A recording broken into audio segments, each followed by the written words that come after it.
Bien-aimés du Seigneur, bienvenue à cette nouvelle édition de Christus Vivit Hebdo. Écoutons les titres. La dîme, pratiquée depuis l'Ancien Testament par le père de la foi Abraham, ordonnée par le Seigneur au peuple juif et pratiquée aujourd'hui davantage dans les églises d'orientation pentecôtiste, reste une méconnue et incomprise dans l'Église catholique. Beaucoup ne savent pas si cette offrande d'un dixième de ses revenus au Seigneur est encore actuelle ou si elle a été abolie avec la venue de Jésus-Christ. D'autres la considèrent comme une part énorme à donner à Dieu et ceux qui sont volontaires pour le faire ne savent pas exactement comment l'utiliser. Dans cette édition de Christus Vivit Hebdo, nous essaierons de comprendre ce qu'elle a dit, pourquoi nous devons la prélever et surtout comment l'utiliser. Quelles sont les grâces que Dieu promet à ceux qui pratiquent la dîme? Quelle est son actualité aujourd'hui pour toutes les familles? Nous irons à la rencontre de quelques chrétiens et de l'abbé Jules Foucault, diacre en stage à la paroisse Saint-Barnabé de Congo à Bafoussam. Voilà, c'était les titres. À tout de suite pour les développements.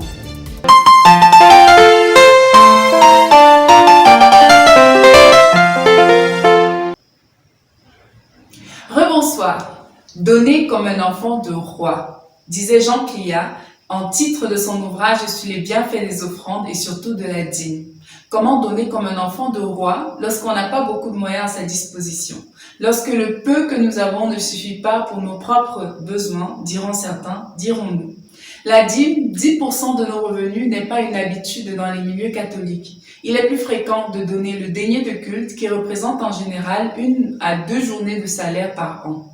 Mais comment aller plus loin et mettre en pratique cette exigence du Seigneur pour son peuple? Pourquoi la dîme devrait-elle revenir dans la culture chrétienne et gagner à être connue et pratiquée?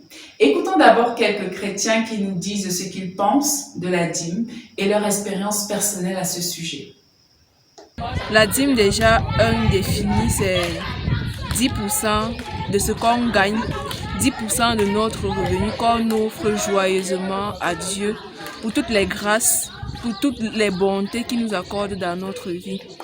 C'est notre manière de dire merci pour le déroulement de l'année, pour tout ce qu'on a obtenu.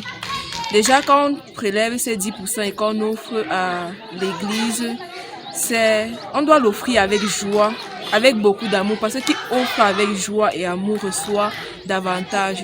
Et le constat fait aujourd'hui, c'est que beaucoup de nos frères et sœurs sont très réticents à la dîme. On se dit, bon, l'église demande beaucoup, l'église c'est trop de dépenses, mais est-ce qu'on a déjà calculé ce que Dieu nous donne au quotidien? Est-ce qu'on se dit, si on a pris le temps de réfléchir, aujourd'hui Dieu, qu'est-ce qu'il m'a donné? Qu'est-ce que j'ai reçu? Même la respiration, c'est un don de Dieu, c'est une grâce. Se lever chaque matin, c'est une occasion de dire merci Seigneur. Chaque fin de mois, c'est la grâce que Dieu nous a donnée d'aller jusqu'au bout de ce mois et pouvoir dire Seigneur, voici ce que j'ai gagné durant ce mois-ci. Je te donne ces 10% pour te rendre grâce, pour te dire infiniment merci, pour te supplier davantage de m'accorder cette grâce, cette bonté, de ne manquer de rien et de vivre avec ce qu'il nous donne et selon ses désirs. Donc c'est un appel, une exhortation à vous, mes frères, mes sœurs, mes papas, mes mamans, mes tantines, qui n'ont pas encore compris le sens de la dîme, de prendre un moment de réflexion et de se donner un temps de dire, même je veux faire une expérience simplement, ne serait-ce que pour un mois, dire bon, je vais offrir et je vais voir ce que je vais gagner en retour. Faites l'expérience et venez témoigner. Merci. Mon expérience personnelle, déjà que je suis encore étudiant, donc je ne peux pas dire que j'exerce une activité de nature à être rentable de sorte à verser la dîme, mais à mon humble niveau, sans toutefois être ingrat, Dieu me fait grâce parfois de certaines petites sommes. Bon, dans cette somme, c'est vrai que je ne respecte pas entièrement, c'est-à-dire la dîme, c'est-à-dire verser les 10%, mais je me bats à verser le maximum que je peux proportionnellement à mes charges aussi, proportionnellement d'abord à la quantité, Mais ce qui est sûr, si, lorsque Dieu nous fera grâce et que Dieu va nous donner un emploi stable, de sorte un emploi rémunéré, bon, je prie Dieu de me donner la grâce de pouvoir respecter effectivement la dîme, de sorte que chaque fois, quand je percevrai ce salaire, je m'arrangerai à verser notamment les 10% pour, pour remercier le Seigneur pour toutes les grâces qu'il m'a faites. Merci. À présent, allons à Bafoussam avec le diacre Jules Foucault qui effectue son stage diaconal à la paroisse Saint-Barnabé de Congo 1. Il nous explique ce qu'est la dîme, comment nous pouvons la verser et surtout quelles sont les grâces abondantes qui se cachent derrière l'obéissance à cette loi divine, à cette loi contenue dans les Saintes Écritures. C'est quoi la dîme et c'est quoi son importance? La dîme signifie dixième. Cette pratique trouve son fondement dans l'Ancien Testament, notamment dans les livres du Deutéronome et des Nombres. C'est cette pratique séculaire du peuple d'Israël qui consistait à rendre grâce à Dieu pour tous ses bienfaits, rendre grâce à Dieu pour toute sa bénédiction qu'il accorde au cours d'une année. Le peuple d'Israël, qui était majoritairement agriculteur et éleveur, prélevait donc le dixième de ce qu'il avait, de ses récoltes et de son bétail pour rendre grâce à Dieu. Cette pratique a été d'une grande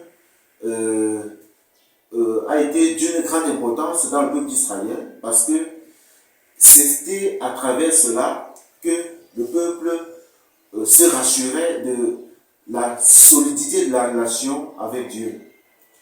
Voyez, Abraham, lorsqu'il a, au cours d'une expédition, réussi avec ses ennemis et a récupéré tous ses biens, il a eu conscience que sa réussite vient de Dieu. Et fort de cela, il a prélevé le dixième de tout ce qu'il avait pour rendre grâce à Dieu en offrant cela au grand prêtre Melchisédek. Et après Abraham, le peuple d'Israël a codifié cette pratique qui est devenue un devoir pour tout Israélite. Et chaque fils d'Israël devait, au cours de l'année, prélever le dixième de ses biens pour rendre grâce à Dieu. Et cela était consacré, destiné aux Lévites qui n'avaient aucun autre héritage que les biens du temple. Parce que les Lévites, c'est cette lignée du peuple d'Israël qui n'avait pas d'héritage matériel et qui ne vivait que des biens reçus dans le temple. La dîme consistait aidait aussi à prendre soin des pauvres de Yahvé, à savoir les veufs, les orphelins, les étrangers. Elle servait aussi à entretenir la tente du rendez-vous, parce que c'est le peuple qui devait contribuer à entretenir le temple où on allait pour rencontrer Dieu. Aujourd'hui, on parle de moins en moins de la dîme, mais on parle beaucoup plus de la fête des récoltes. La fête des récoltes, pourquoi? Parce que aujourd'hui, les activités ont varié et on ne parle plus nécessairement de la dîme, même si dans certaines de nos localités, on parle encore de la dîme, mais dans la plupart, on parle beaucoup plus de la fête des récoltes pour rendre grâce à Dieu pour toute sa bénédiction dans les diverses activités qu'on a menées au cours de l'année. Il est vrai que, au temps du peuple d'Israël, la dîme était de trois sortes. Il y avait la dîme annuelle, la dîme triennale, c'est-à-dire au bout de 3 ans, et la dîme de la dîme, c'est-à-dire la dîme prélevée sur toutes les dîmes reçues, tel était le cas de la dîme donnée au prêtre Aaron. Mais aujourd'hui, la dîme, comme nous l'avons dit, sert donc au clergé et aux laïcs qui aident en permanence dans la paroisse, sert donc à entretenir, à prendre soin des pauvres de Yahvé et aussi à entretenir la maison de Dieu. La dîme ou bien la fête des récoltes, qui sont La même chose est donc une action importante de tout chrétien pour marquer la confiance en Dieu, pour marquer la volonté à bénéficier toujours de la bénédiction de Dieu, de la bénédiction incessante de Dieu sur tout ce qu'on fait et sur tout ce qu'on est. Voilà, nous sommes arrivés à la fin de ce journal. Merci pour votre aimable attention. À mercredi prochain pour une nouvelle édition de Christ aux 8 Hebdo. Que Dieu vous bénisse abondamment.